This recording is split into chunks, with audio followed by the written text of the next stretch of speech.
Hi master అని మీ కృష్ణవేణి. నేను మధ్యాహ్నము తింటున్న ఫుడ్ ఏంటంటే కడుపు నొప్పి వచ్చి సస్తావు అనుకునేరు అట్లా ఏమి ఉండదు. నేను మంచి ఫుడ్డే తింటున్నాను ప్రజెంట్ అయితే. అది ఏది అనేది మీకు చూపిస్తాను చూడండి. ఇవి వచ్చి కూరలు ఒక 2 స్పూన్లు, కొన్ని మిరియాలు, కందిపప్పు, సగ్గుబియ్యం, పెసళ్ళు, పెసరపప్పు, రాగులు, ఇవి వచ్చేసి బ్రౌన్ రైస్. ఇదిగోండి, ఇవి అన్నీ కలిపి నానబెట్టేస్తా. ఒక 1 అవర్ నానబెట్టేసిన తర్వాత మళ్ళీ రైస్ లాగా చేసుకొని తింటానండి.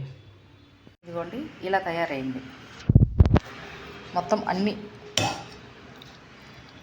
ఉప్పు వేసుకొని అన్నం టైపు, మనం పొంగల్ టైప్ అయినండి. కరివేపాకు కూడా వేసుకోవచ్చు.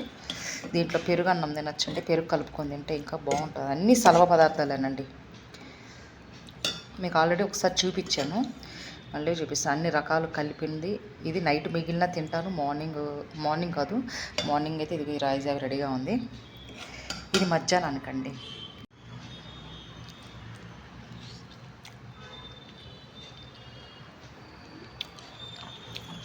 చాలా బాగుందండి బాబు.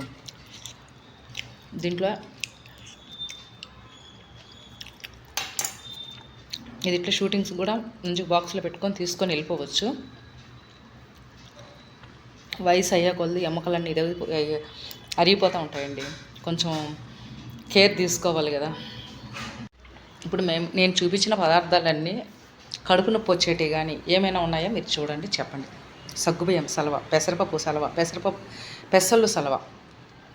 ఇక వచ్చేసి రైస్ వైట్ రైస్ కాదు కాబట్టి బ్రౌన్ రైస్, కూరలు, దాంట్లో కొంచెం మిరియాల గింజలు. ఇంకా నీకు ఆ ఫుడ్ నష్టం తీసుకొచ్చే ఫుడ్ అనేది దాంట్లో ఏముంది? కందిపప్పు కొంచెం టేస్ట్కి. ఇంకేముంటుంది చెప్పండి? మంచిగా చెప్తూ ఉంటే చేసుకొని తినడానికి ఏమైంది? మీరు చేసుకోండి, మీ ఇంట్లో వాళ్ళు కూడా చేసి పెట్టండి. మర్చిపోయాను, దాంట్లో మెయిన్ రాగులు. దాంట్లో కొన్ని రాగులు కూడా వేయాలి. ఎట్లా రాగి సంగటలు తినరు కాబట్టి ఇలా రాగులు వేసేయండి. చాలా బాగుంటుంది. నోటి కింద పడుతూ ఉంటుంది, కర అంటూ ఉంటుంది, బాగుంటుంది. టేస్ట్ బాగుందండి. నాకైతే నాలుక మీద దిగంగా, నాలుక మీద టేస్ట్ అంతే.